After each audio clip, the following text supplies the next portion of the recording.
By 3:30 that afternoon, August the 1st, 1644, the fighting was over. The Battle of Aspentallow had been lost. Royalists had fallen round the king like ripe corn. But Jonathan Lowry was not among the dead. Now, this way please, and keep up if you will. Follow. He had fought that day bravely for king and country, paying dearly for the privilege. But who would care? He was a wealthy man, much in the king's favour, and had few friends in this rounded part of the world.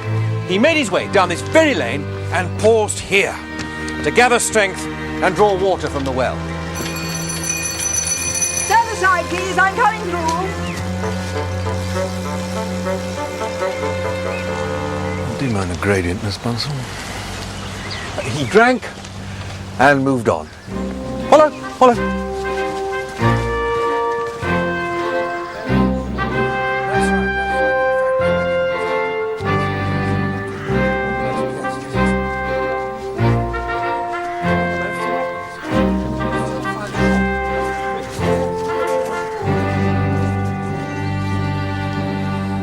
When he reached this point, Cromwellian thugs on the rampage caught sight of him from yonder. For the first time in his life, Jonathan Lowry ran.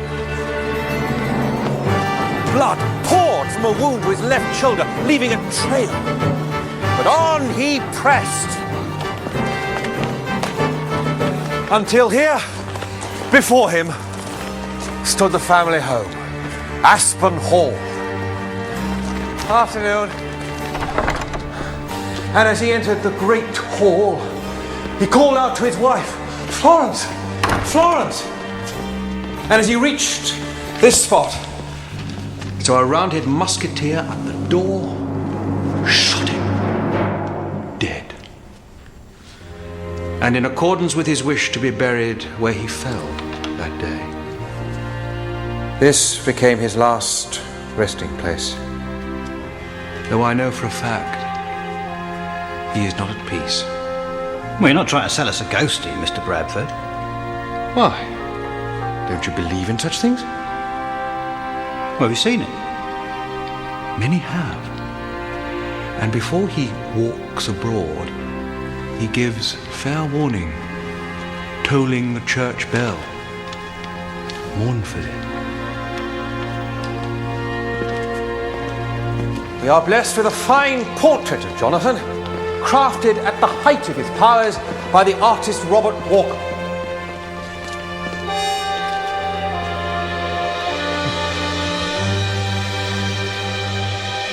You're a policeman. Do something.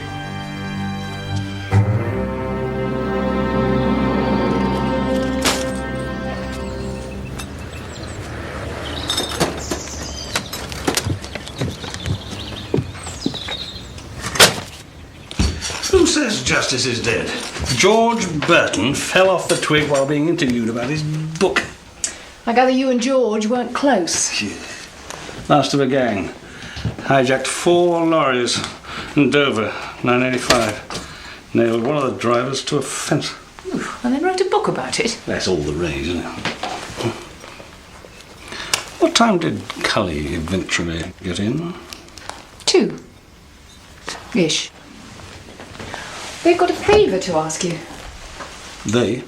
But Dad, the lease on Nico's flat has just run out. I don't care, he's not moving in. What about the box room, Tom? I mean, we could put your stuff in the garage. Stuff? It's only for 2 weeks. Why is it when I say no, you both hear yes? Oh, good morning, Nico. There's something else. There always is. He's got a part in a soap opera. Is it a speaking part? It's a police drama. I'm a detective sergeant. Oh. We were hoping you'd let him shadow Gavin. See how it's done.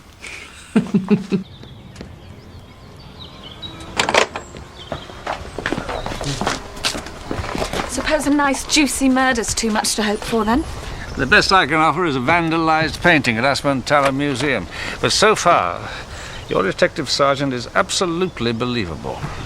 Terrific. Why? You've observed rule number 1. Always keep the governor waiting.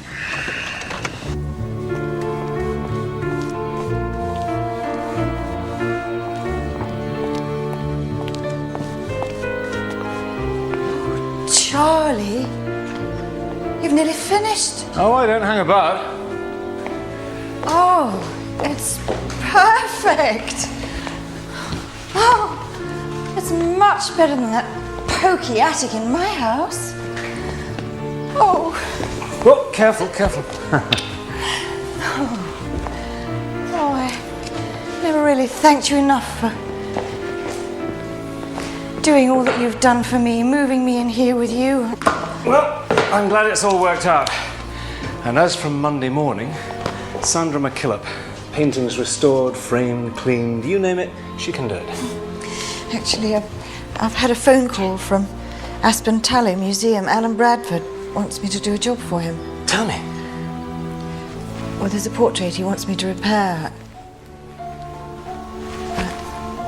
He wants me to go down there as soon as possible. And what are you waiting for? I was hoping that you'd come with me.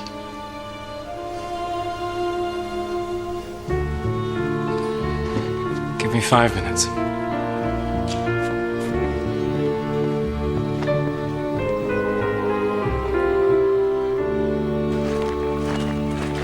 Morning, sir.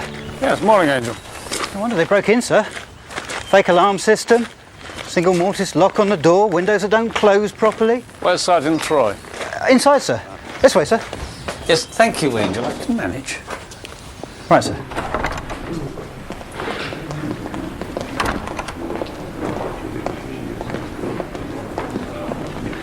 Someone's had to go at this painting, sir. Rule number 2, always treat the boss as if he's blind and stupid. Troy and Nico will be following you around for a week. What for, sir? I've been casting in police. I'm Inspector Barnaby, and you are, sir? Alan Bradford, curator. I'm surprised you've got anything left to curate, Mr. Bradford. Fake alarm system on the front wall, single mortise lock on the door, windows that won't shut properly. Why don't you hang up a notice saying, please burgle me? It's a question of the readies, Inspector. We're not everyone's idea of a fun day out. Give it a go. What would that mean, then? Tell me what happened here yesterday, then. I was doing the Jonathan Lowry death tour with half a dozen or so punters. The portrait was fine when we left. Hi, Alan. Sorry. Sandra, wonderful to see you. Go on in. This is... Inspector Barnaby. That's Detective Sergeant Troy behind you. Hello. Oh, Sandra McKillop. I'm here to repair the painting. McKillop, as in McKillop Software? That's us. I'm Charles McKillop. I'm Sandra's brother-in-law. And guardian angel. Why do you need one, Mrs. McKillop? Well, my husband died last year, and Sandra, you said it. It's marvellous. Brilliant. Oh, sorry, Inspector. Alan, Charlie's turning a room into a studio for me, but it isn't quite finished. Is it okay if I start work here? It's marvellous. I mean, we can rope you off, turn you into an exhibit. Jonathan Lowry, royalist, philanthropist, classical scholar, all-round excellent egg. Yes, 1591 to 1644. How do you know? It says so over there, where he's buried. Somebody really meant business. Can you fix it? Of course you can. What did he look like as a matter of interest? We turned him into a postcard one year. Sold like hotcakes.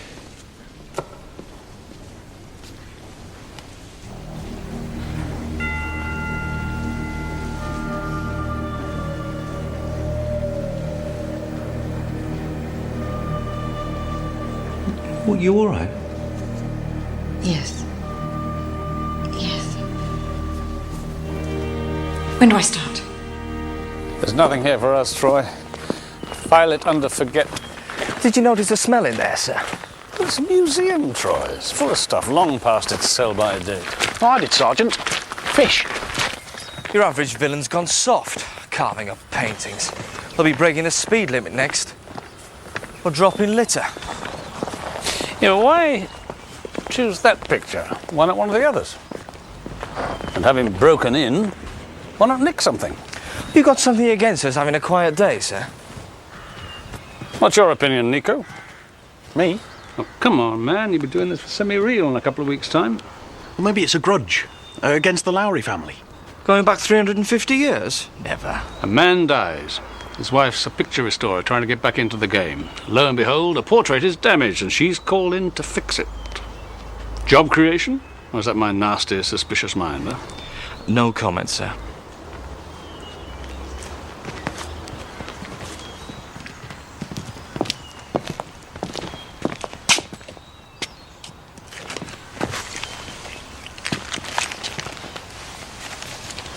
Have you got a comment on that? Yeah. Someone took a shortcut across the graveyard and it fell out their shopping bag. Shortcut where? The museum's a dead end. Sir, 2 minutes ago there was nothing here for us. Now the world turns on a packet of smoked mackerel. Put it in the canteen freezer. Label it carefully or it'll end up on the menu. Look after this.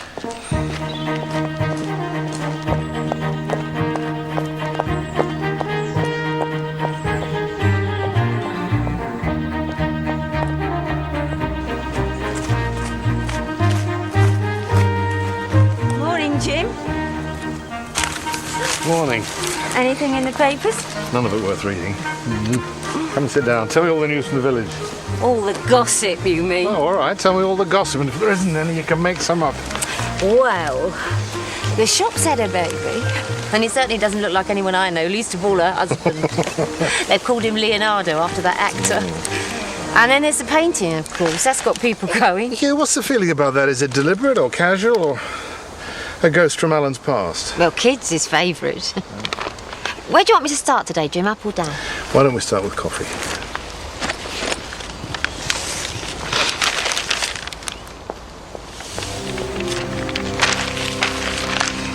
George Burton. All things come to him who waits. A book? What book?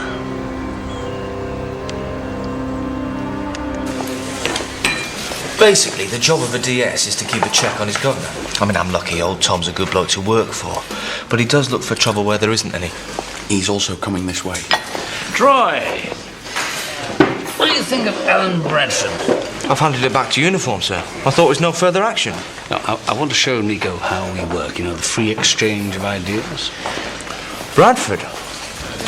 Over the top, easily rattled, born to carry the can, otherwise harmless. Nico? Well, he's a bit theatrical, but yeah, I agree with Gavin. Harmless. Well, I've got news for you both. The excellent, wonderful, marvellous Mr. Bradford has got a record. Sir, you said, Troy, there is nothing here for us. File it under forget. And that was before we found the smoked mackerel.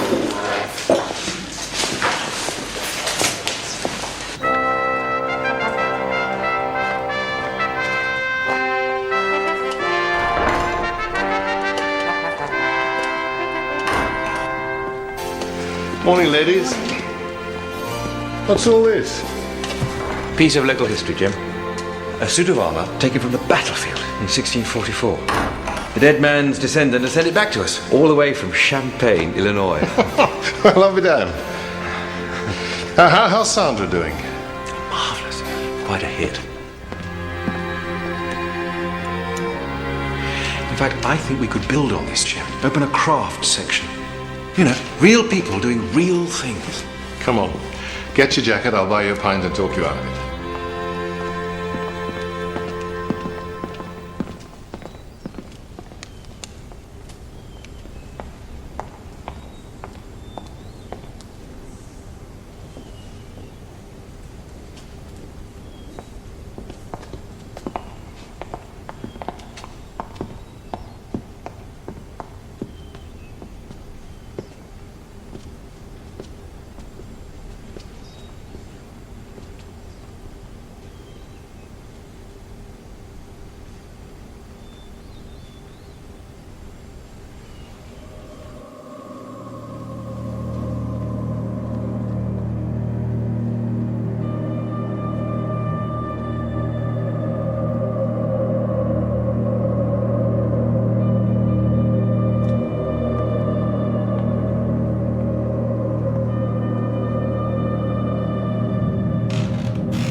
What's wrong?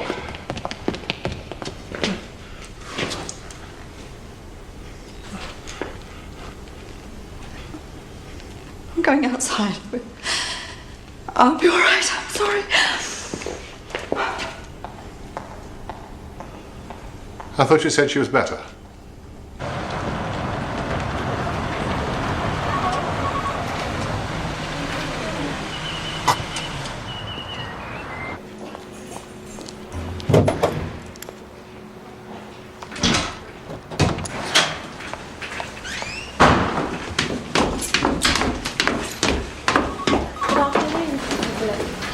Hey, how'd it go? It went well, yes. Give me a couple of things for you to sign. It's been a nice place to work, the museum. If you like ghosts, yes. Not that old chestnut, surely. I'm trying to be sensible, Charlie, but look at him. Is it just me?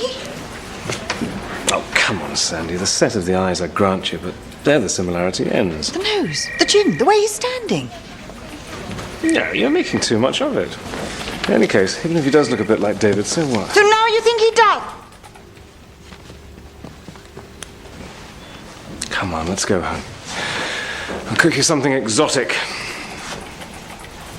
Or would you rather talk it over with Linda Marquis first? I mentioned to this policeman that David had died, and Alan Bradford was thrilled. Just because I used the word. And then it all came flooding back. Yes. And then he showed us this postcard. I've known that portrait all my life, but I've never made the connection. Does it remind you of anyone? Well, yes. David. Vaguely, I suppose. But Linda, Charlie says no. Which is it, for God's sake? It doesn't matter.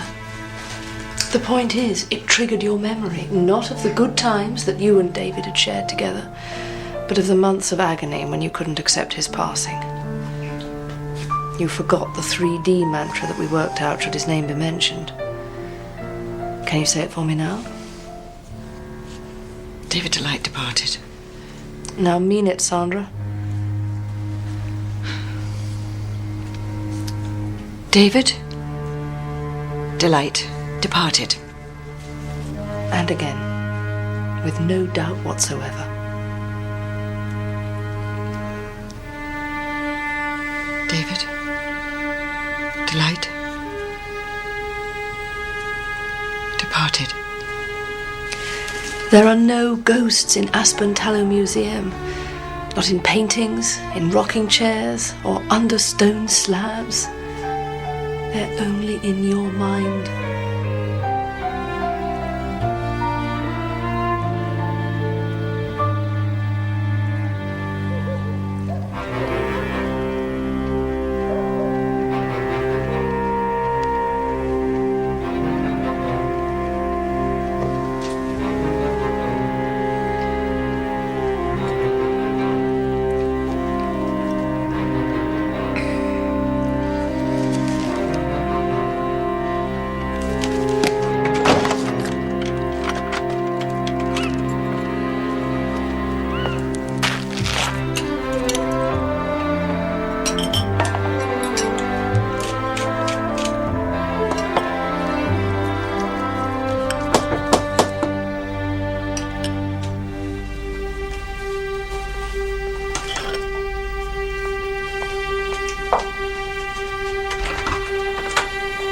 Gentleman caller at this time of night. That'll give my neighbours something to talk about. I won't keep you, Annie. Don't be daft, Jim. What can I get you? No, I just want to say this, then I'll go. I'm selling the cottage, Annie. What for? Oh, it's a long story. Well, for one reason or another, I've missed out on certain things, like a wife and family. I regretted it. Well, I'm too old for kids, but not for a wife. Good-looking man like you, Jim. You could take your pick. I have done.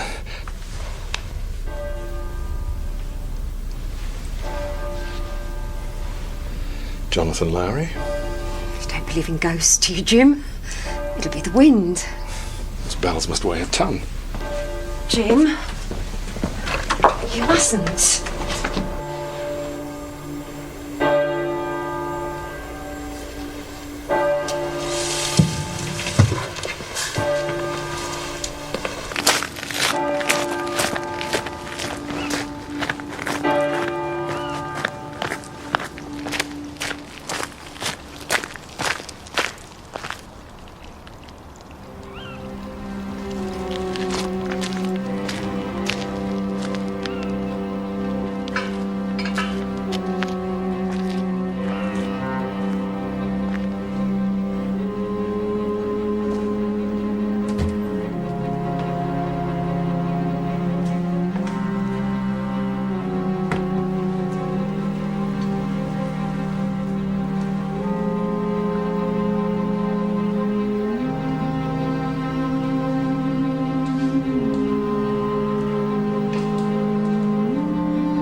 So what's it like? The chap I'm playing doesn't have much to say for himself. His boss has masses. Look at it. On and on and on. They got that bit right then. Yes. Except unlike Tom, this bloke doesn't see crime with a capital K in every... Morning, Dad. Morning, Calais. Morning, Nico. You were saying? The difference between you and the chief inspector here, he's not nearly so thorough. Doesn't see crime with a capital K in every packet of smoked mackerel, is that it? Sorry. I'm sitting in my place. Thank you. Dad, it's for you. Gavin? It was just here. I took a few steps forward, paused, looked round, and wham! Fist to the face. Did you see the owner of that fist? Not really. Dark hair, I think. Dark features, dark clothes. But then it was dark. Why were you here in the first place? I heard the church bell. Society Jonathan Lowry's up and about. And you came to meet him? Of course not. But someone was ringing the bell. Who were they? What did they want? Mr. Tate, you found him, yeah? That's right. What were you doing here? Bit of a party, was it? Oh, we heard the same thing that Alan did, so we came over to investigate. I'm sorry, I don't think I've had the pleasure. And Quaritch. Ah, yes, you clean the museum, yeah? And before you ask, have I seen any dodgy characters hanging around? No, I haven't. Mr. Bradford. Till just now.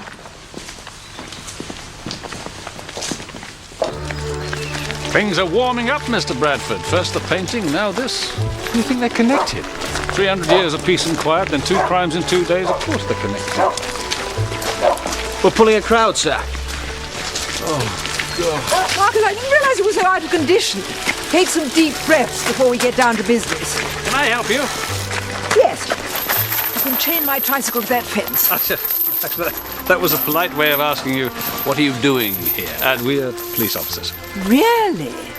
Well, then you're the ones who need help, not me. Do let me know if I can be of any assistance. You can, with names. What's yours? I am Marcus Lowry, Jonathan's great-great-great-great-great-great-grandson. Close, were you? What are you doing here, Mr. Lowry? The bell tolled in the middle of the night. Jonathan is risen, and we have a question to ask him. Well, Toff, the museum is closed and you can't go in. Alan, dear, don't be peevish. What would your mother say? She'd say, leave me alone. I've been dead for 10 years. Dead is an unword, as well you know. Your mother is right here with us now, and she says, don't be unkind to Eleanor. Let her into the museum. And I can hear my old mother, too, saying, don't let this lady come the old acid until you know who she is. You're in the presence of Eleanor Bunsen, self-appointed Queen of Aspen Tallow. What was the question you wanted to ask Jonathan? Is that any of your business? Oh, please, indulge me. I need to know what he did with the family's money. I'm sorry? It went missing shortly after he died. We've scrimped and saved for 300 years, but not anymore. In that case, Be my guest. Thank you.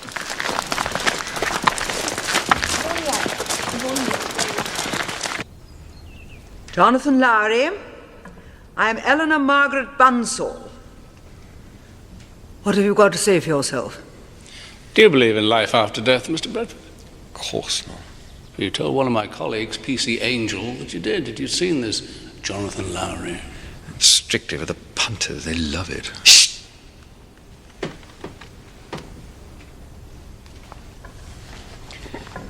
I know you're there, Jonathan, so don't let's play silly games.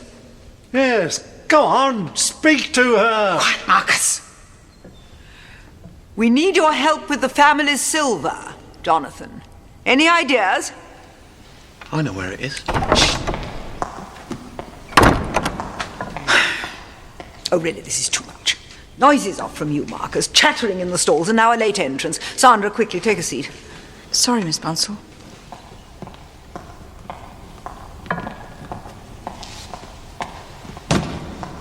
Sorry.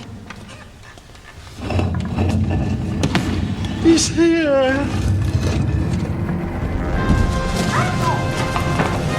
What is it now? Fire extinguisher! Fire extinguisher! Come on! Just when we were getting somewhere. It works! Mrs. Bunsell, out now! Stand clear! That's under control. All right. Where did she go? Who? Sandra McKillop. She's down there. Troy. Who do you want? Eleanor Bunsell or Alan Bradford? Bradford, sir. Good man. Ask her how she started the fire. Oh, it's... Go on. Mr. Bradford, word, if I may. Would this be a good time to mention your criminal record? Not if I have a choice in the matter, no. You mean that Mr. Tate, chairman of the trustees, doesn't know about your passion for valuable bronzes? I didn't think he'd be interested. I think he'll be fascinated. No, Inspector, please. But you stole a bust of Oliver Cromwell from an auctioneer in Bristol valued at £13,000. Not for money, for love. Oh, it's the old crime of passion, is it? Who was she? Not that kind of love. Love of one's subject. History, the Civil War, Cromwell, our chief of men. Mr. Barnaby wondered if you had any ideas on how the fire started, Miss Bunsell. Heat, Sergeant. Yes, but did you have anything to do with it, is what he meant, I think. Do I look like a pyromaniac?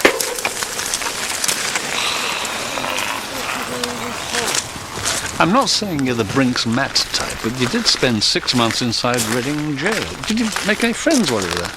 Or more importantly, any enemies? You mean you think I'm a target, Inspector? Well, someone doesn't like you, do they? I mean, the painting, the nose. Perhaps that's why they moved the packing case. And the packing case, Inspector, it's not where I left it last night. Nico. Sir. Yes, Tom. Sir will do just fine. The Marcus family silver, you say you know where it is? Well, the inscription on the burial slab. It's Greek. Jonathan Lowry, kai panta ta cremata entade tapentes. Here lies Jonathan Lowry and all his worldly goods. Sir. You tell Marcus? Or he wanted to know.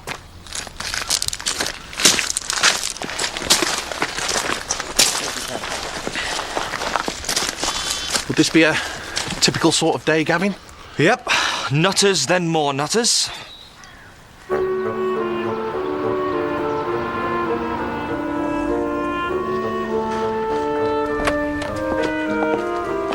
Inspector, I gather you've had quite a day. We certainly have. Let me get you a drink. Oh, please. Why did you let old Miss Bunsell loose in the museum, Inspector? Professional curiosity, I suppose. I don't believe in ghosts, just people with dark motives. Is that how you explain the burning packing cases? At the moment, I don't explain it at all. Well, I can tell you it was helped along with a little paraffin. Hardly the work of a ghost. It's not a joke, Charlie. Something's going on in there, otherwise why is Inspector Barnaby here? Actually, I came to ask you, why did you rush away in such a hurry this afternoon? Is that a crime? Sorry. So sorry. I was frightened. I needed to find Charlie. Anything else? Yes. Why did Mr. Bradford choose you to repair the painting? Because I'm the only restorer within 30 miles. Just seems odd that as you're trying to get back into the swing of things, someone wrecks a painting. I resent that. Resent what? His implication. Which is? You saw what happened this afternoon, Inspector. I'm in no mood. Oh, come on, they have to ask these Well, things. I don't have to listen. Should be all right. The short-term answer's yes. As regards the long-term, I really have no idea.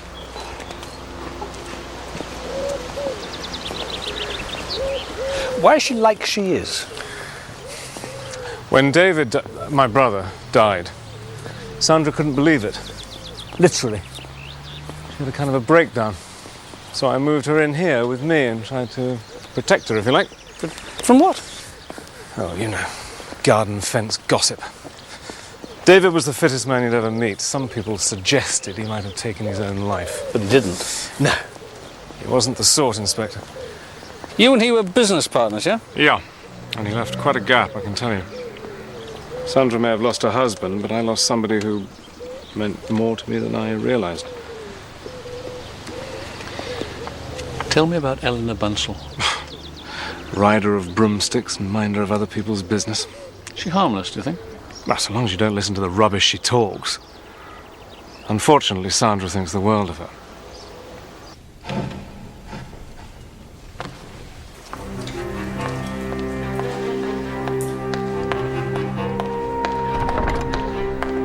Hello. What's that, Jim? It's a metal detector. I want to put an article in the parish magazine. There is no silver in Jonathan Lowry's grave, so don't waste your time digging it up.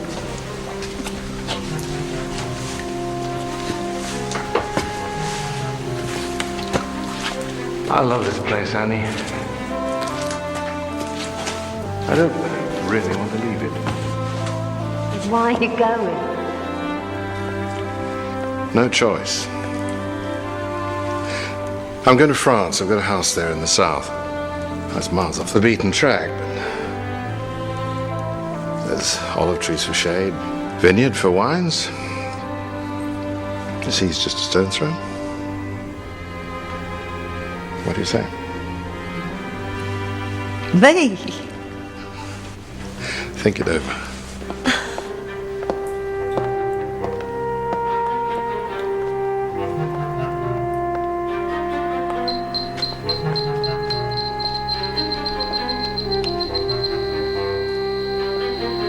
Sounds like I've just struck gold.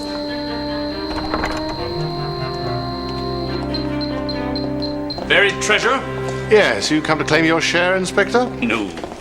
My sergeant here is a very practical man, as a rule, but there's a tiny piece of him that's willing to believe in ghosts and their ability to set fire to packing cases. And it's almost this time yesterday, almost to the minute. Troy, give me a hand. Pardon? Give me a hand.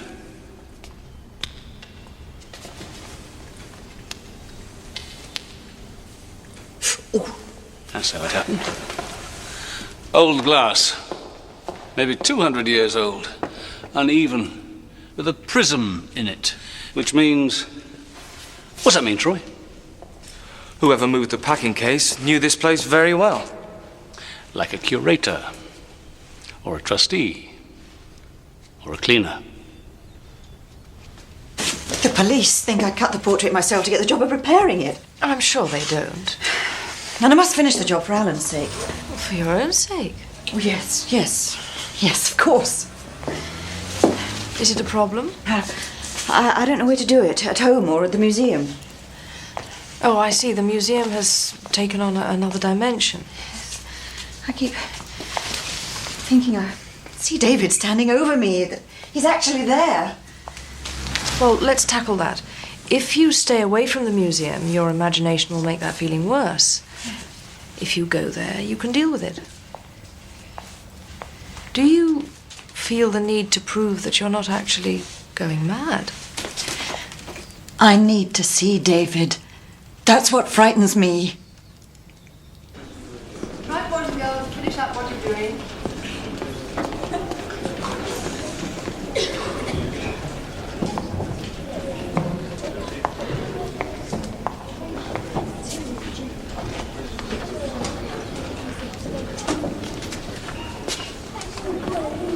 moved on now. You just like to follow me into the upstairs exhibit. Sandy, I need some rivets for this chap's gauntlet. I'll be across in my office. 2 minutes.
Sandra? You all right? Yes. Yes, of course.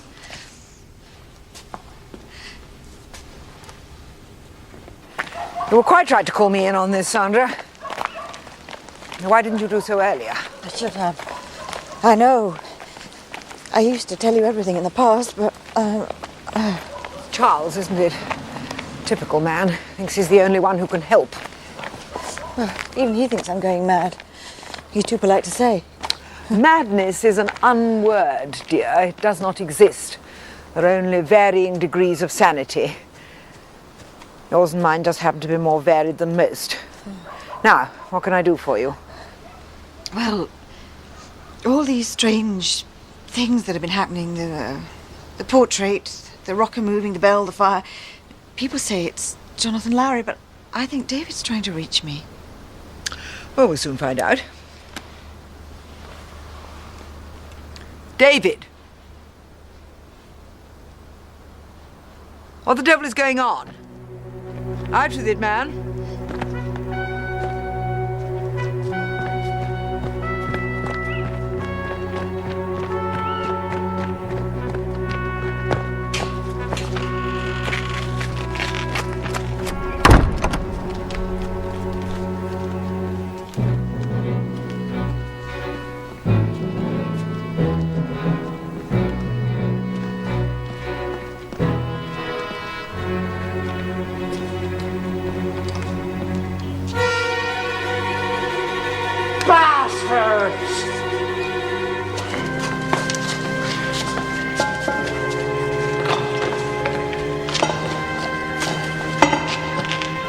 You stole it! You stole my inheritance! Give it to me! Give it to me, I said!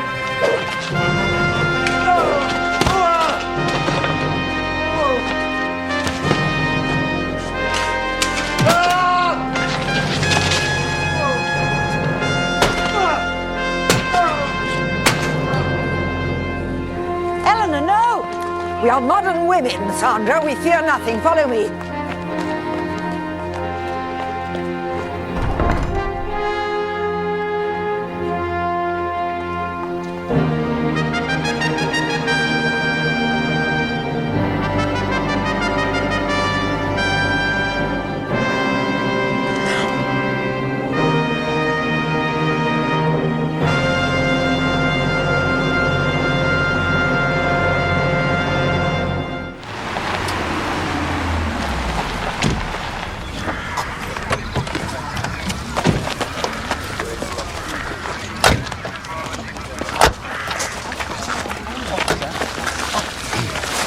Inspector, who has done this terrible thing? I don't know, Mr. Bradford. I've only just got here. To think I could be lying in there. It's Marcus Lowry, sir. Came to dig up the family fortune. Someone got there before him. Only I don't think there was a fortune, Tom. Pennies in a leather bag, though. God, they've made a mess of him, haven't they? What with? Corner of something solid and square. He'd been hit 6 times. But not with this? No blood, and it doesn't match the dents. Who reported it? Eleanor Bunsell, sir. Oof. Break out the body armour, Troy.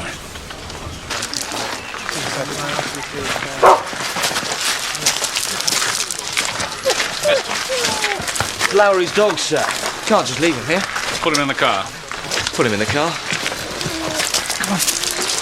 A security system, Mr. Tate. I believe I did mention it. I can hardly get it installed overnight. Nevertheless, I'd like a proper chat with you, please, sometime. What for? Well, you thought there was money in that grave, didn't you? Your metal detector told you as much. You'll need a statement from me as well, Inspector. Why? Did you kill him? No, of course I didn't. Brilliant at making you feel guilty, isn't he? Why pennies in the grave, sir? For the ferryman. You what? This Jonathan Lowry, Greek scholar, he'd have taken some coins to pay the ferryman to row him over the River Styx. Why didn't you know that, Troy? Do a left here. Rule number... Where are we up to now? 7, sir. Rule number 7. Never use the indicator, keeps the other drivers on their toes. Is that right, Troy? What were you doing in the graveyard at midnight, Miss Bunsell? Is that any of your business? Oh, indulge me again. Insomnia. I often walk at night. In a graveyard? Alone? I have so many friends there. So there you are, chatting away with a few old friends. You hear Marcus scream, you run inside, and there he is, dead. Not dead, Inspector. Merely murdered. Oh, I'm sorry. Dead is an unword. Did you see anyone else? Such as? Well, I had in mind his unkiller. He must have still been there in the museum. If I'd known that, I'd have stayed on. Had it out with them. I'm very glad you didn't. I was armed, Inspector.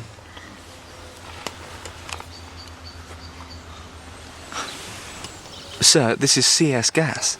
Yes, I picked it up in France, at the World Cup, where it came in very handy, I can tell you.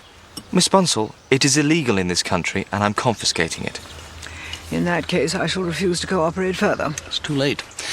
You've already told us all we need to know. Except, of course, for who was with you last night.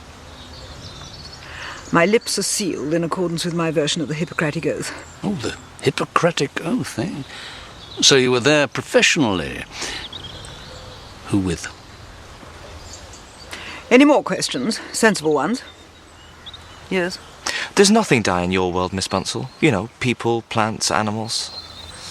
You're smarter than you look, young man. We are all part of an endless saga.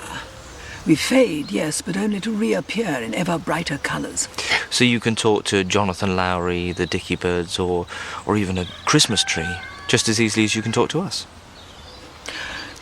More so, because they appreciate what I say. Oh, right. Well, thank you. Thank you, Miss Bunsell. Thanks for your time. You're not going already, surely? Well, is there something else you want to tell us? No, but he hasn't finished mending my puncture yet.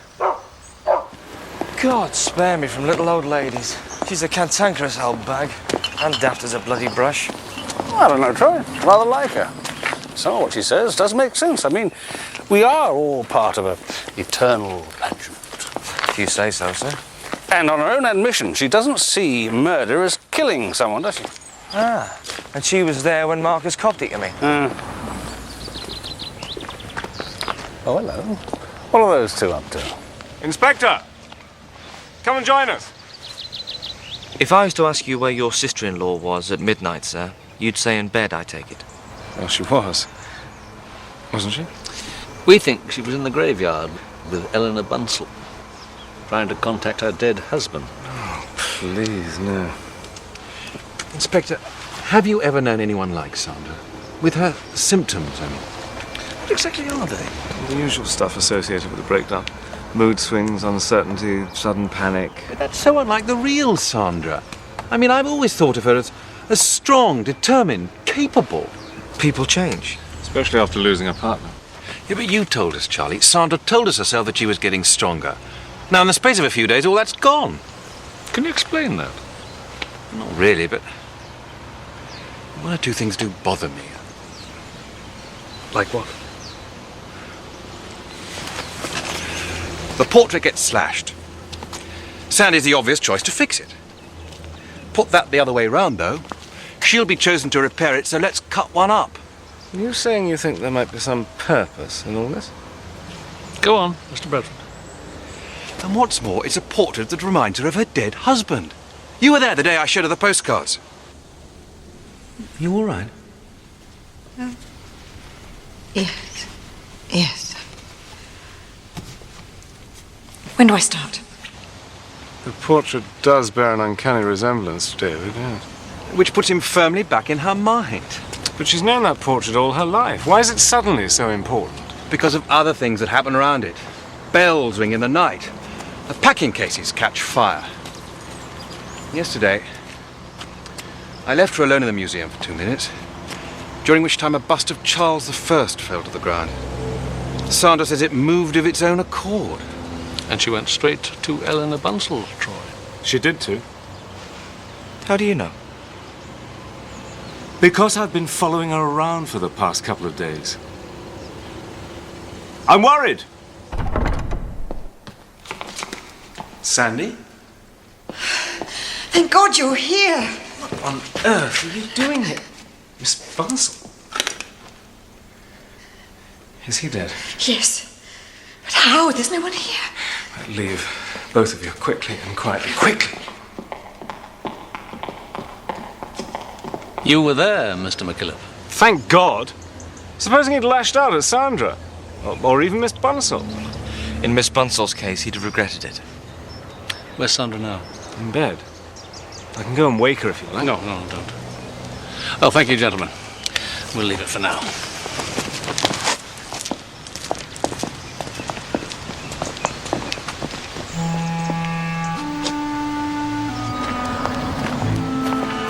So now Sandra's being got at, is she?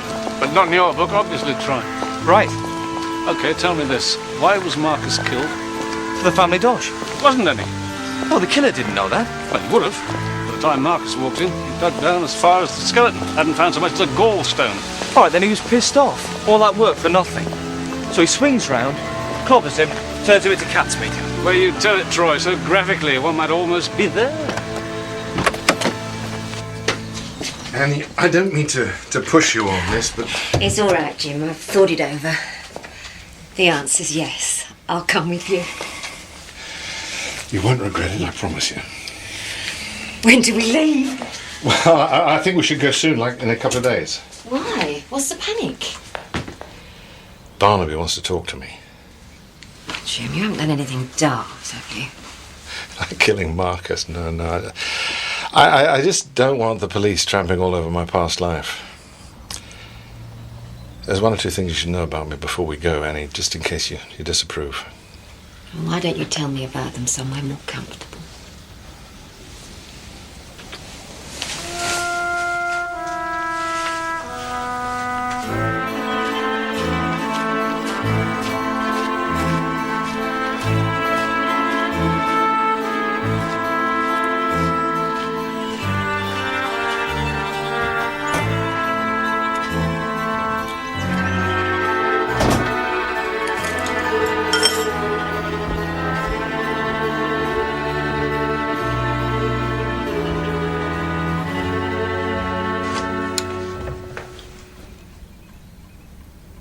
Who the hell are you? Yeah, the point is, who are you? Jim. I reckon you were the banker for George Burton and his cronies. You shafted them, and now they're all dead. You can spend the money.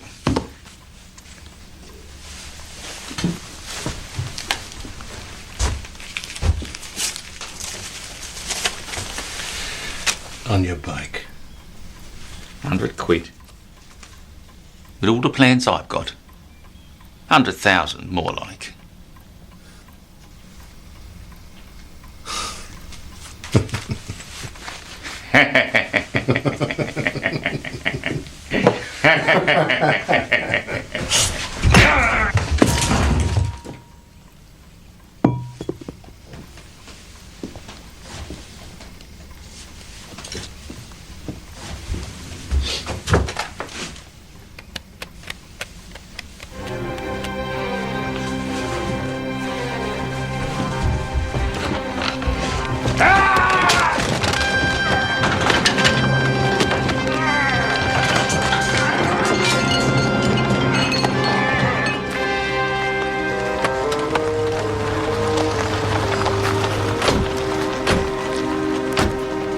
We're not going to see Miss Bonsall again, are we, sir? We can if you want. No. It's just that after the puncture, I had to unblock a drain, putty a window and rehang a tile. That's police work for you, helping old ladies across the road. Right, I'll have an egg and bacon bap, a large white coffee with 2 sugars, and whatever you fancy for yourself. Sir? Coffee, please. If you wanted something more substantial, I wouldn't rat on you. Well, back home, I mean. No sugar.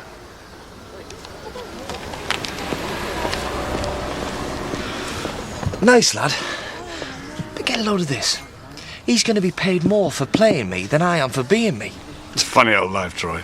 Listen, I want you to find out how much Sandra McKillop is worth. You can lean on our old friend, Mr. Jocelyn. According to this, he is the company solicitor.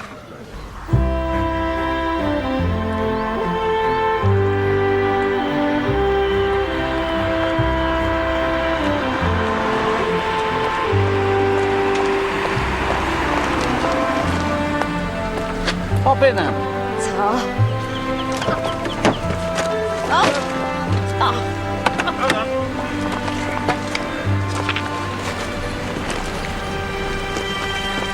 There you go. Elbows.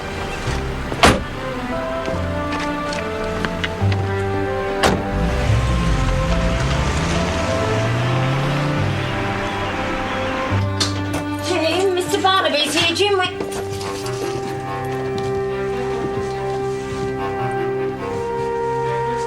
Blimey, they've been going at it some. Whoever they are. Troy, upstairs. Go on. Nico, front room.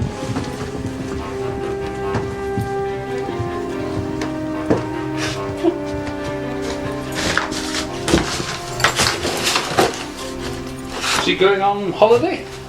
Kind of. He was going to take me with him. What do you think's happened to him? Where to? France. France for good. Well, he's leaving all this? Selling her? Sir? Yeah.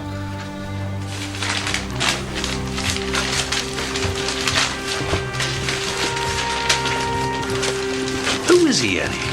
Well, I'll bet your money his name isn't really James Tate. It's a mess upstairs as well, sir. They've really turned it over. But he's not there. No. What is going on, Annie? He's in that book. George Burton. Last of a gang, on whom our Mr. Tate was keeping a very close eye. Suitcase packed, ready to go. To France, you say? Whereabouts in France? South. Olive trees, vineyards, sea. That's what he promised me. And that takes money. Lots of it.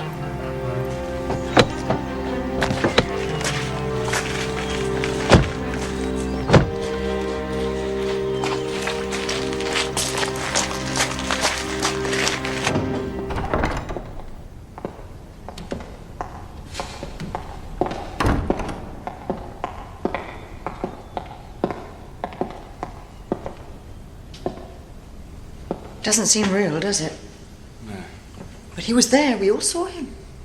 Marcus was a greedy, lazy old man, Sandra. If he hadn't been, he'd still be alive. Hello, Jim. Hi, Alan. We've come for the painting. I'm going to finish it off in my studio. Oh, morning, Inspector. Morning. Sergeant Troy. That piece of china that got broken, where did it live? Right here. Landed there, in a dozen pieces. You've no idea why it fell? None whatsoever.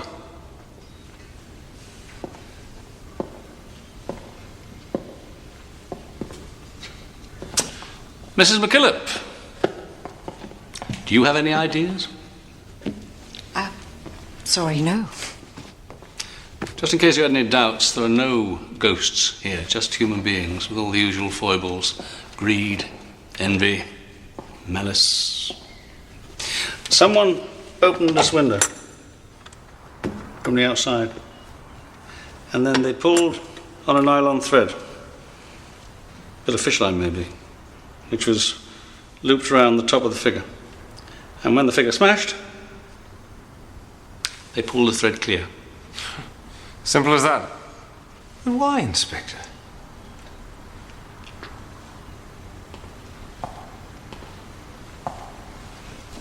You smell anything? Fish.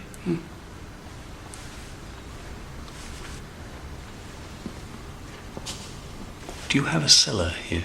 Well, show it to me.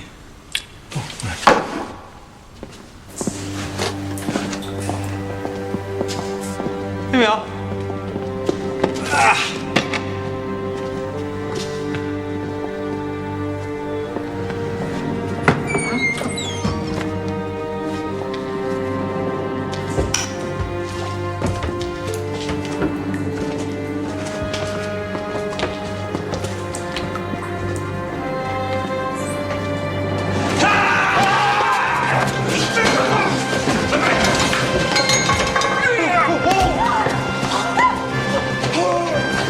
You all right, sir? Get off it. Come on.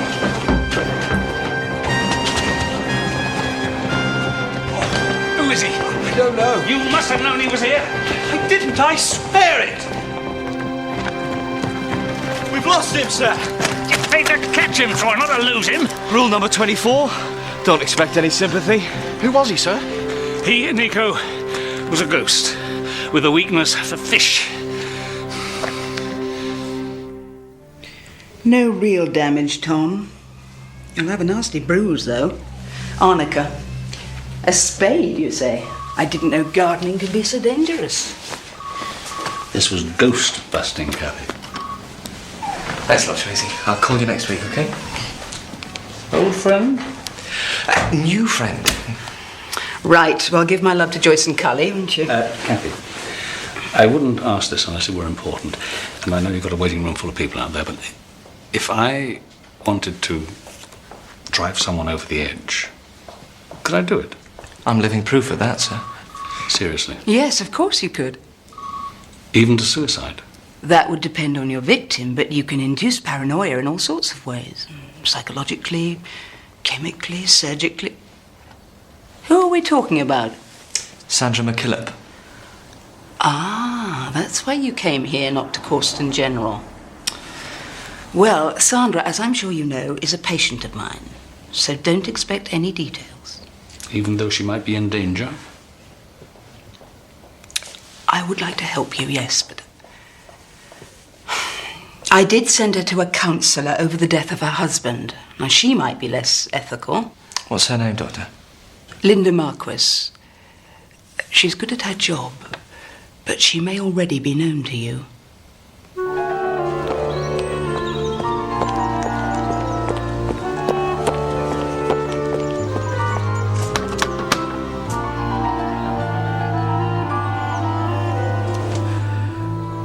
I've had a word with David, by the way.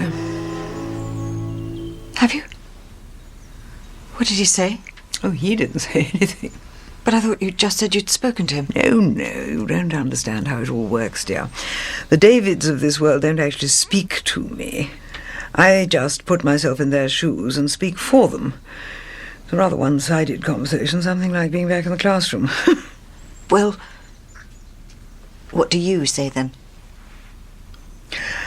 I say that David wants you to be the fun-loving, confident girl you always were. So, down to business. What's made you change? His departure. Well, that's part of the problem, certainly. What about diet, though? Diet? We are what we eat, Sandra. Everyone knows that, but who carries it to its logical conclusion? Did you know, for instance, that spinach can be a very depressing vegetable? And that fennel is uplifting? No. Charlie does all the cooking, and I don't think he'd be very... Take me through a typical day's menu. Breakfast. The cellar dweller's gear, sir. Aha! Have you got a name for him? No, nor any sign of the murder weapon. Pencil and paper, Nico. Yeah. One round of sandwiches, pilchard. Got you off with a vengeance. You think Sandra McKillop's life is in danger, sir? Or just her sanity? That's a good question, that's right. One pocket knife, army, Swiss, thereof. We heard back from the McKillop solicitor. No, he's playing hard to get. One donkey jacket, blue. And lean on him. Look, sir, we've got a real body, Marcus Lowry, and a couple of real suspects. Favourite being this geezer. Shouldn't we find out who he is and where he's gone? He has gone to ground, Troy. Don't ask me where, but I think I know who he is. You do? Yeah. And if someone would do a spot of housebreaking for me, I could prove it. You're too kind, Troy.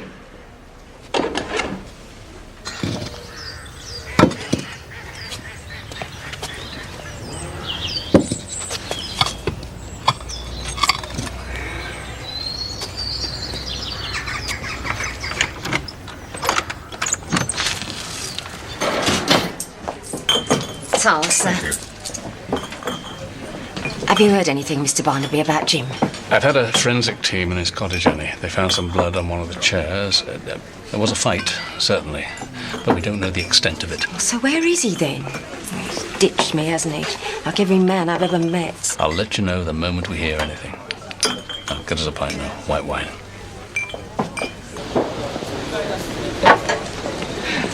There you go. Why this pub, Tom? Well, what's the matter? Don't you like it? I love it. Now you answer my question. I'm meeting Troy here. He doesn't get caught, that is. Doing what? Breaking into Anne Quaritch's house. It's delegation, Joyce. Troy doing that. Nico and Cully. Yes, where are they this evening? Jim Tate's cottage, in search of his past. Evening, Mrs. B. Hello, Gavin. We're on, sir, with a slight variation. Which is? The smoked mackerel. I did put it in the canteen freezer and I did label it clearly. Don't worry, I nipped into the supermarket on the way here. Bought us some more. Up your moment. Go on.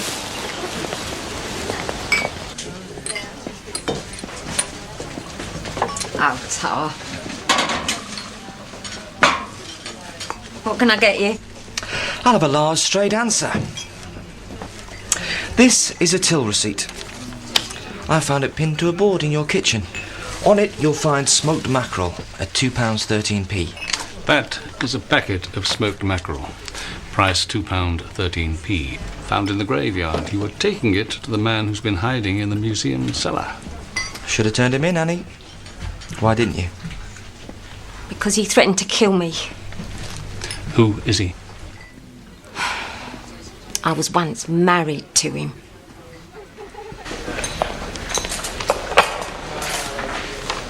Ralph Edward Bailey, doing 10 years for manslaughter.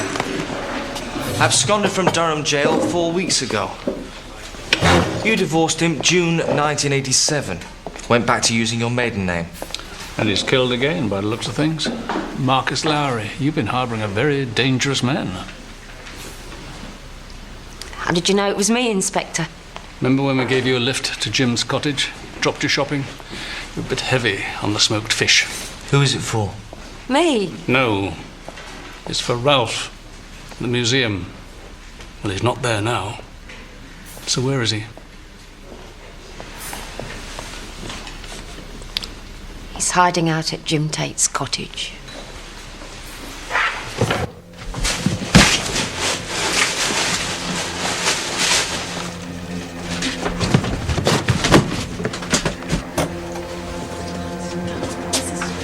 There we go. Say one thing for that story. It sure can tie you up. What's in it? What exactly are we looking for, though, Nico? I don't know. What are you looking for? Only, I might just have it. Let's start at the top and work our way down.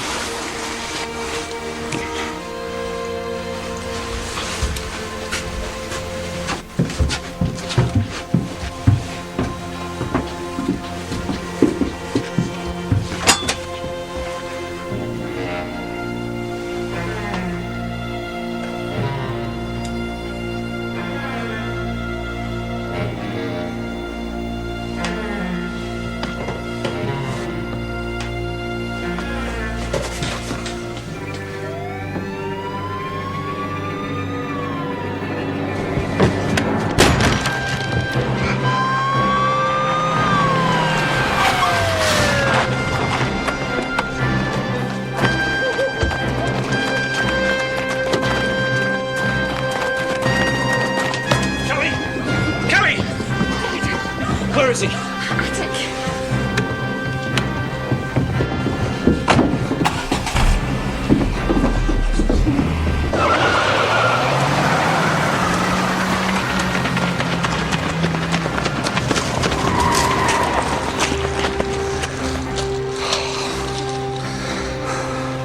It's all right. It's only a car.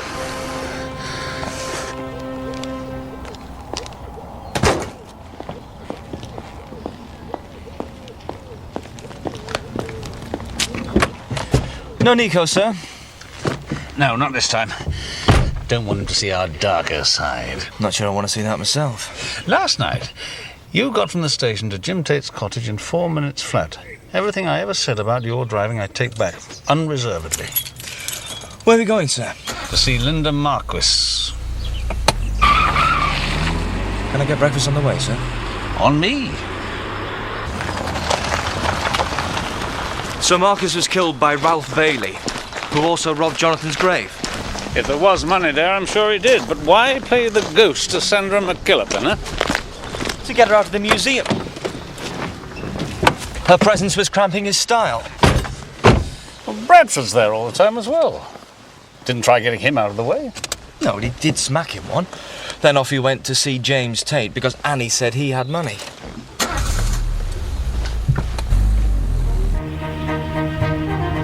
It all hangs together, Troy, grant you that. It's too clear-cut.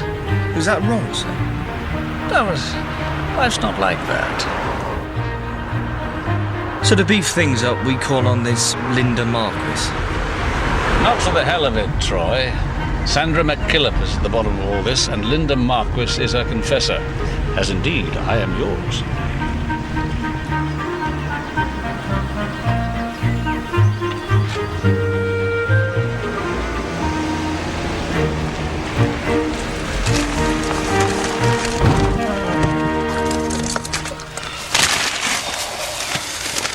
How many fried eggs a week should you not have more than, then? I've no idea, sir. 4. Bacon rolls just as bad. I spy, with my little eye, something beginning with C. Yeah, all right, sir. I know. Cholesterol. Ah. Charles.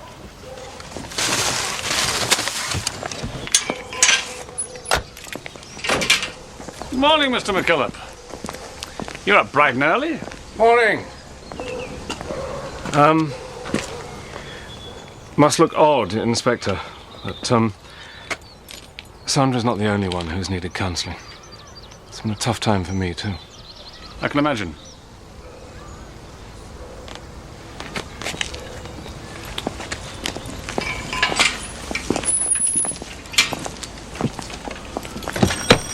Is this a professional matter or a personal one, Inspector? I'd like to know who's got it in for Sandra McKillop. I thought you were investigating a murder. Oh, we are. What sort of a business do you think I'm running here, Mr. Barnaby? Very successful one by the looks of things. First client, 8:30.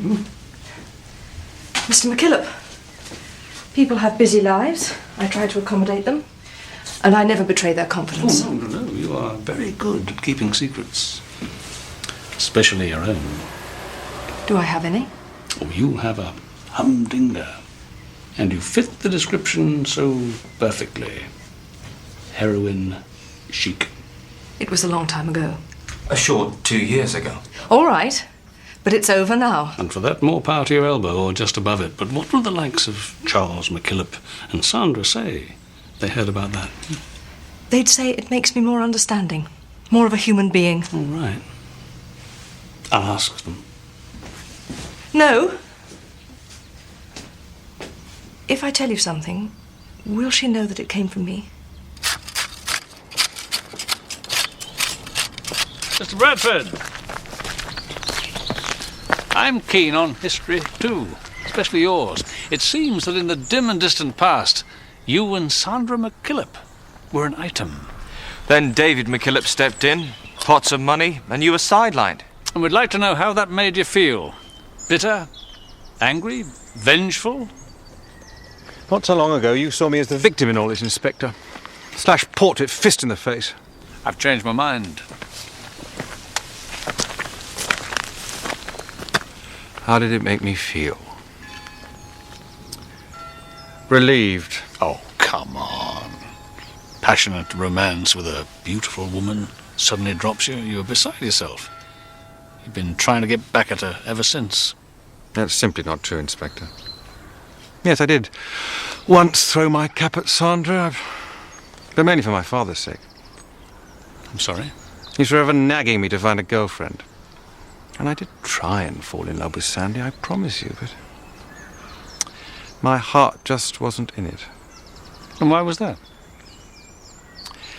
If sexuality were the Civil War, I'd be a cavalier, not a roundhead. You what?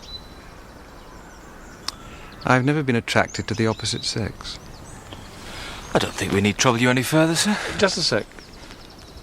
Charles McKillop. No girlfriends, no wife. In this civil war of sexuality, where does he stand? On your side, Inspector. Which is also mine. I never doubted it for a moment. Gavin.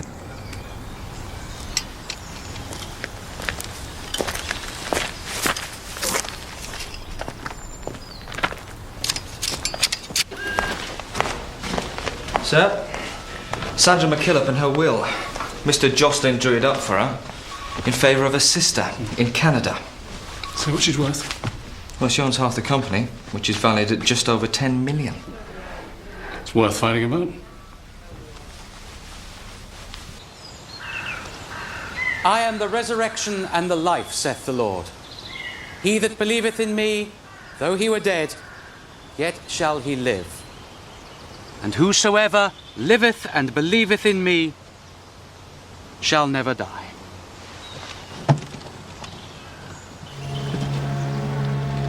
I know that my Redeemer liveth, and that he shall stand at the latter day upon the earth. Vicar, halt! What's wrong?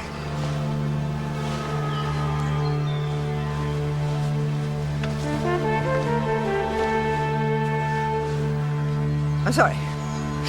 False alarm. Carry on. And though this body be destroyed, yet shall I see God, whom I shall see for myself, and mine eyes shall behold. No, I'm right! Inspector! All is not well down there. Bring it up.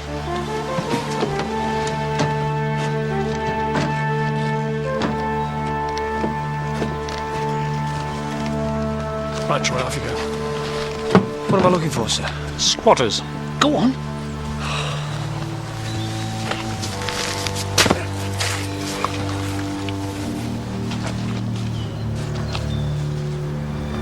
Oh.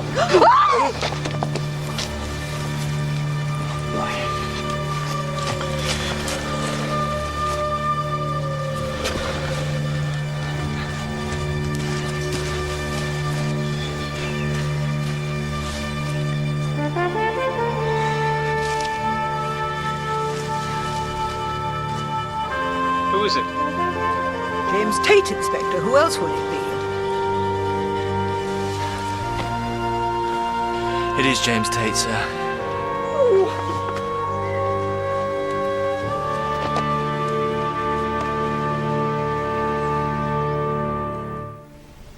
You are sitting in my chair, and you're probably wearing my socks, aren't you? Who did you say is coming to take him? There's a young PC called Angel. Ah. So he's coming down today. Tom, I think we found James Tate for you. George Burton and Co. stole £3 million worth of stuff. It cashed in at £1 million. They hired an accountant, Michael Whistler, to pay off safe houses, car dealers, lawyers. Bent cops. Yep. And he invested what was left over. But one or two of the gang, who were all inside by now, wondered whether it really had boiled down to £1 million. Or was it £1.5 million? And if so, what happened to the other $500,000? They sent a heavy to see Whistler and he'd gone. Disappeared into thin air. And you think he's James Tate? With the gang all inside, he had time to reinvent himself. Plastic surgery if necessary. Then pop up 5 years later in Aspen Tallow. Well done, both of you. Phone time. Barnaby. Yeah, I'll be there in 10 minutes.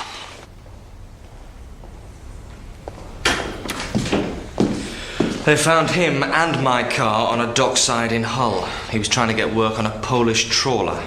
Just mad about fish, eh? Okay, Ralph. What's your beef with Sandra McKillop? You what? If he knew any French now, he'd point at himself and say, moi! Christ, where'd I dig you up? We'll come to the digging later. In the meantime, what's your grudge against Sandra McKillop? I don't have one. Convicted killer, escapes from Durham jail, comes all the way back here just to admire the scenery. Oh, do us a favour. You had an old score to settle. So you tried to drive her nuts? Bells in the night, breaking china, burning packing cases. If you must know, I've always had the highest regard for Sandra. Ask her. No, you've been playing ghosts in between killing Marcus Lowry and James Tate. That's it, I'm done. Solicitor.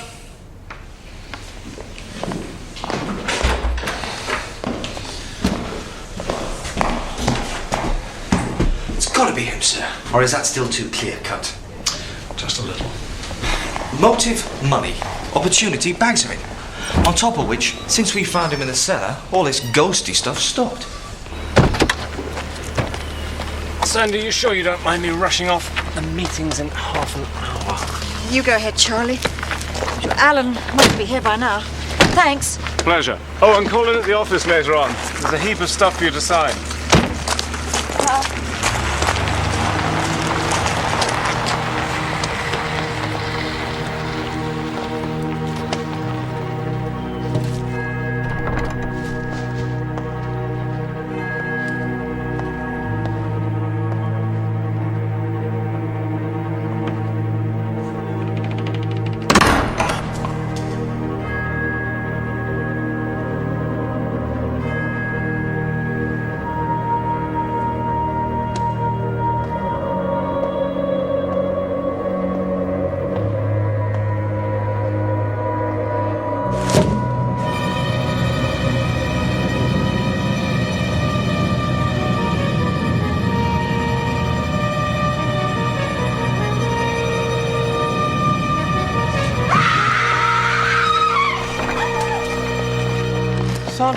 Sandra, what is it? What?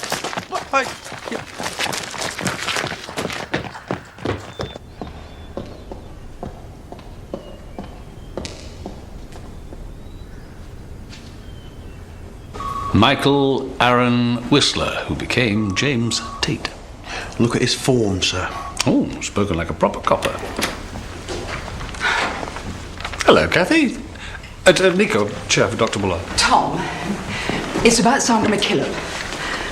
You know you asked if it was possible to drive someone mad.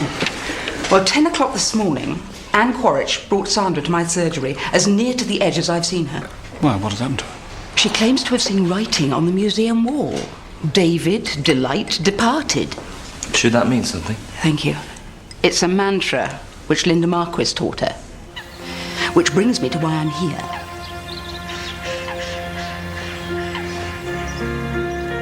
Mrs. McKillop, it's Chief Inspector Barnaby. I'd like us to meet, please. I need your help. Hello, he's still there? Yes? Somewhere private, and I'd like you to come alone. Do you know the lake at Marta Warren?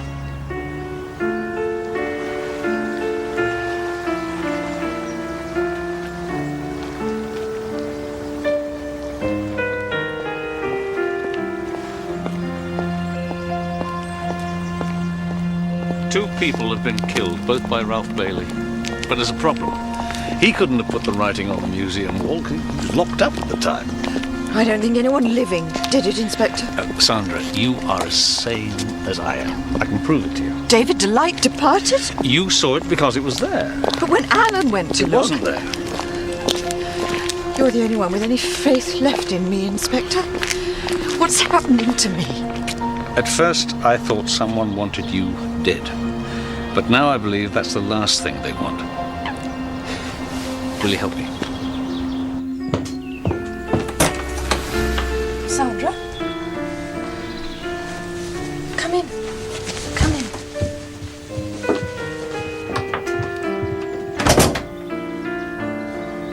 Close your eyes, Sandra. What do you see? Darkness? images of this room. The windows, plants, you. So it can be with our thoughts. They can appear on the wall of our mind. I saw those words at the museum because David put them there. No, Sandra. You put them there. He's telling me something, and I'm refusing to listen. Linda, you're the only person that really understands me. You've got to help. There are no ghosts there. They've been conjured up by the likes of Alan Bradford for the sake of his visitors, and now by you. I will take you to the museum and I'll prove it. When can we go? This evening?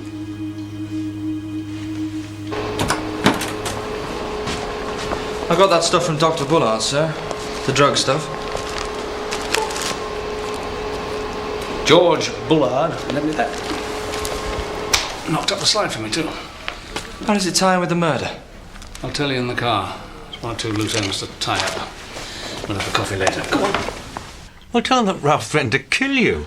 At the very least, he'd have beaten you up yet again. All the more reason to have gone to the police, that's what he'll say.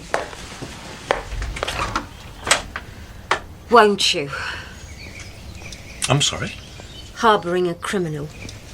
You just tell me the truth, Annie. I promise I'll do my best for you. Can't say fairer than that, can I? Hello, Mr. Bradford. Hello.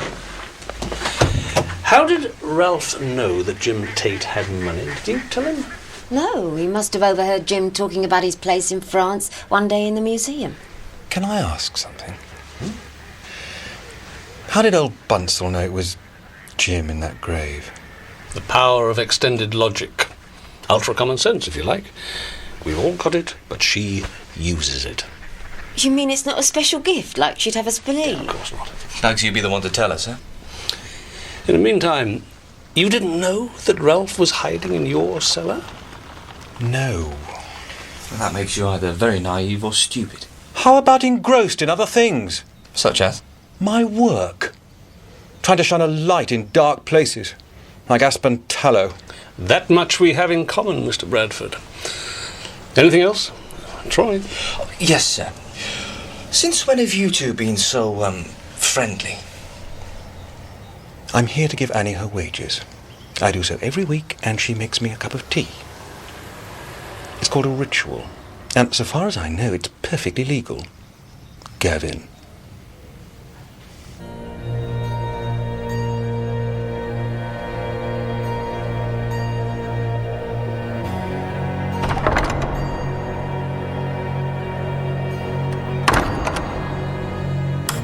Oh, why is that, I wonder?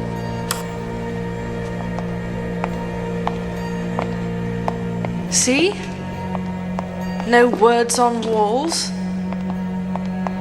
No moving china.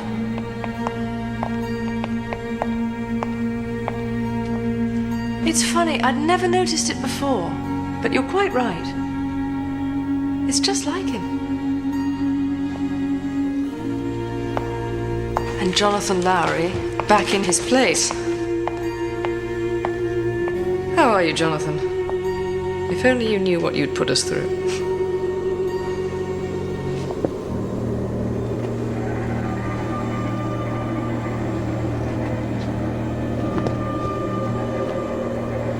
It's the wind.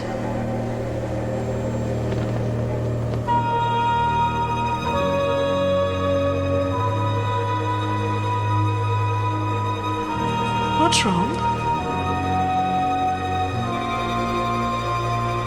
Look. What?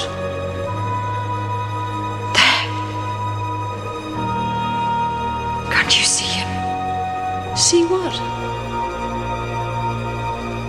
It's David.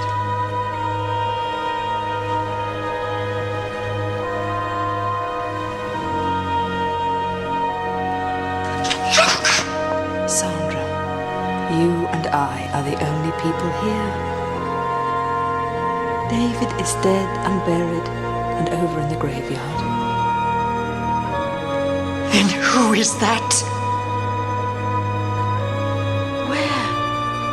What are you talking about? Are you sure you can't see him, Linda? Sandra, you need serious help. And this was not a good idea.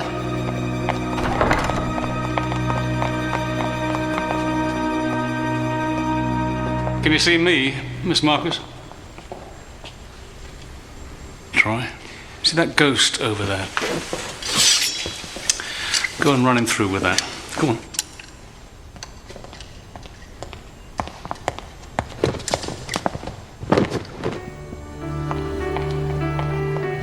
Charlie.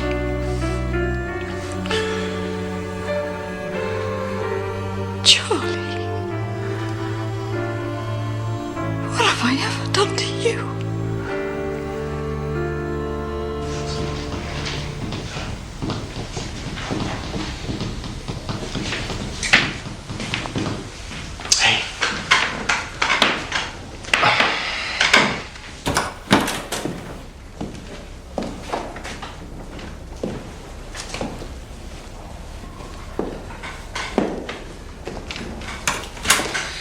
I've been 25 years in this game, and I've never laid a finger on a prisoner. But today I think I understand why some people do. All right, so the joke got a bit out of hand. Joke? A joke? Well, how about this for a deal? You make me laugh, and you can walk to that door scot-free. Better still, tell us why we're here in the first place. Directors, Sandra MacKillop, Charles MacKillop. In equal measure. David left his share of the business to Sandra, and you wanted it. You couldn't kill her, because then it would go to a sister. So you tried to get power of attorney over her by driving her mad. What for, Mr. MacKillop? So you could flog it? Run off with Miss Needle features here? I resent that. The clinic you were in say you weren't hooked just on heroin, but also on a drug called Silazepam. That's a mind bender, and you kept back a supply of it, just in case. And you hooked Sandra MacKillop on it. Not me. Oh, watch out, Charlie. He's jumping ship. Go on, Linda. Do yourself a bit of good. How did you do it?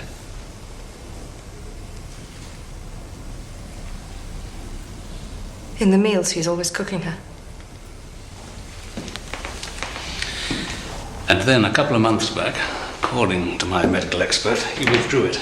Now, it's a drug that's harder to kick than heroin, with 54 known side effects. Paranoia, confusion, insecurity, panic, disorientation, the lot. There you are, read all about it. You know, Charlie, if you'd stayed away from this woman, we might never have got to you. What? Remember that morning we found you outside our house, pretending there was nothing between you? Except for a spot of counselling, which had gone on all night.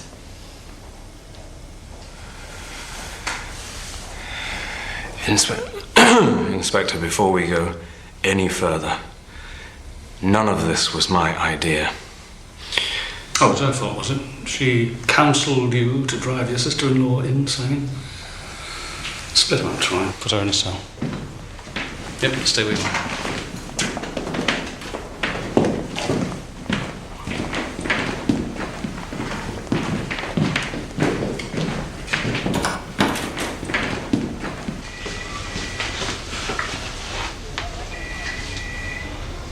Feel free. Why? Because you are one of those women who's had everything thrown your way, from love to money. I just wanted a little of both.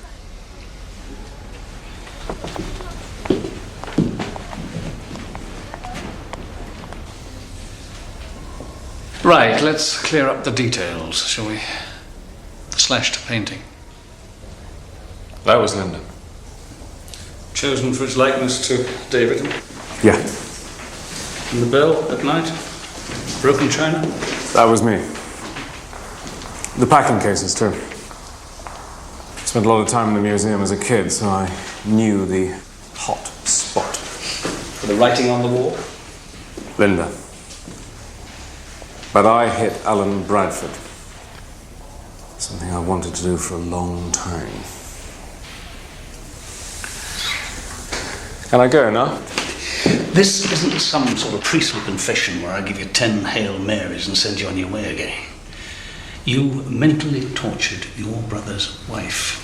But can you go to prison for it? Playing the caring relative certainly made a fool of me. I doubt if I'll do time for bruising your ego. No, maybe you're right. But I have a big, fat card up my sleeve. I'm holding a man down the corridor for 2 murders. Ralph Bailey, yeah. Ralph Bailey, yes. Ralph says you're the man I'm after. He saw you bury James Tate. And the idea really appeals to me. I mean, he's going back to jail anyway. And like you say, you might get off. So why don't I fit you up with a murder? Or even 2? Now look, Inspector. He's the one who buried Jim Tate. I watched him do it. In the absence of any proof, I prefer his version. But I can help you. Not with Marcus, I wasn't there, but a couple of nights later I was on my way to the museum. 2, 3 in the morning. At the gate, I could hear digging. Over at Marcus's grave.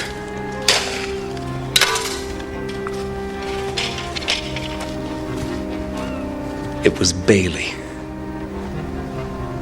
Before he dumped Jim in the grave, he stole his watch and a gold chain.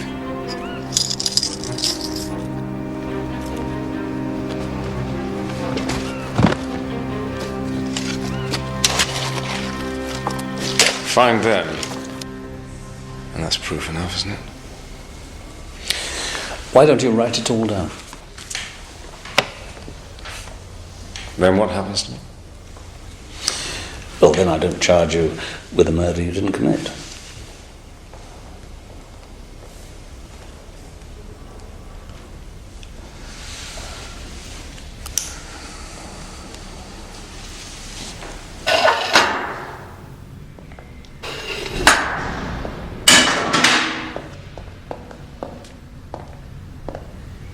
I said solicitor. Well, they've all gone to the moon, Ralph. But there's a bloke upstairs by the name of Charlie McKillop. Do you know him? Since we were kids. He says he saw you beat Marcus Lowry to death. And you believe him? We can point the evidence your way if we need to. Well, you don't need to. I'd heard Jim Tate run a metal detector over Jonathan's grave. So that night I lifted the slab.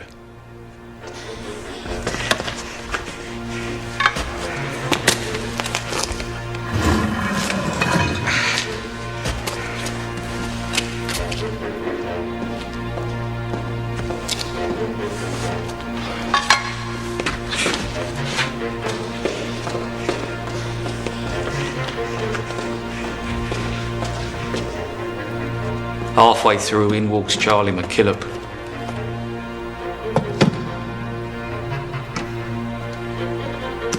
He set something up. Slide projector. He was testing it when Marcus bowls up. And you chose the place for peace and quiet.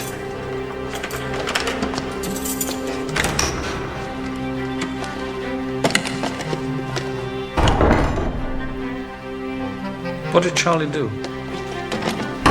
Hid in the shadows.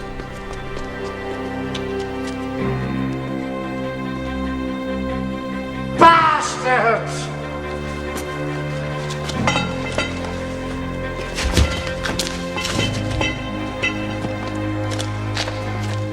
You stole it. You stole my inheritance. Give it to me. I said give it to me.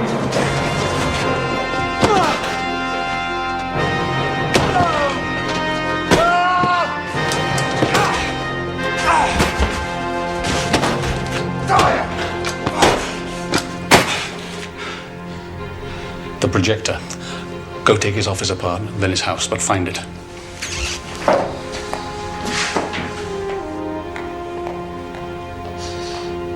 I am a fair man, Ralph. You write all this down for me, and I'll see you don't lose parole.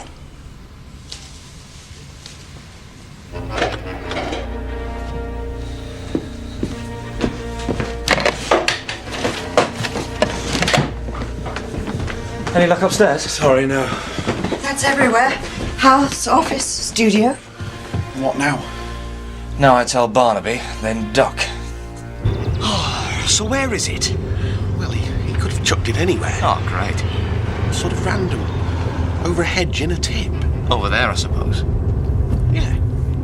Sure, it's a start.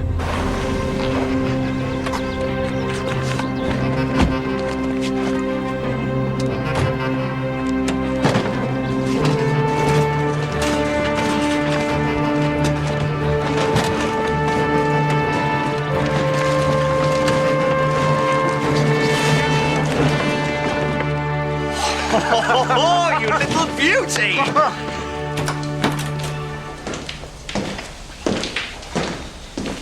Guess what? Ralph now says that you murdered Marcus Lowry. Which, of course, I already knew, but was unable to prove. What are you talking about? He saw you do it. Then he's lying! No, I think you've both been very honest. You with your description of Jim Tate's unofficial burial, and Ralph with his story of how you beat Marcus Lowry to death with this. No matter how well you cleaned it up, Charlie, there'll be bits of him on it somewhere.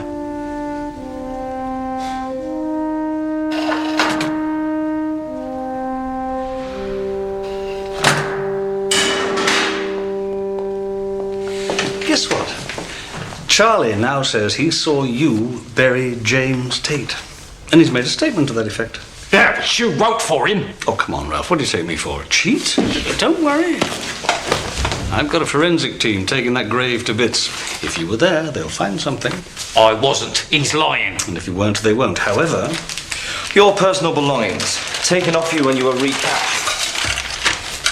Tell me, why's that got James Tate's fingerprints on it?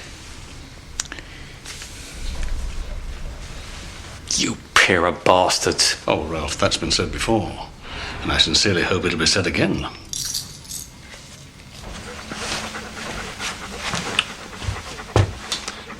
All right, I give up. You stay there. I'll make do over here. Dad, you're talking to a dog. Yeah, no, and he's talking back to me, aren't you, Sparta? That'll be the men in white coats then. I'll get it. I'll miss him.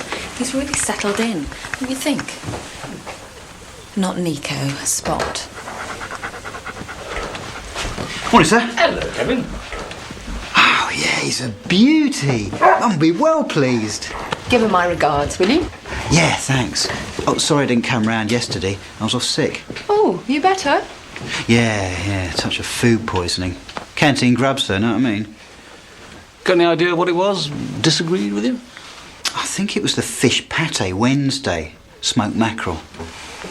Yeah, well, that's the trouble. Never know where they've been, do you? Troy? No, sir. By the way, on page 3 of the Mail. Is that good or bad?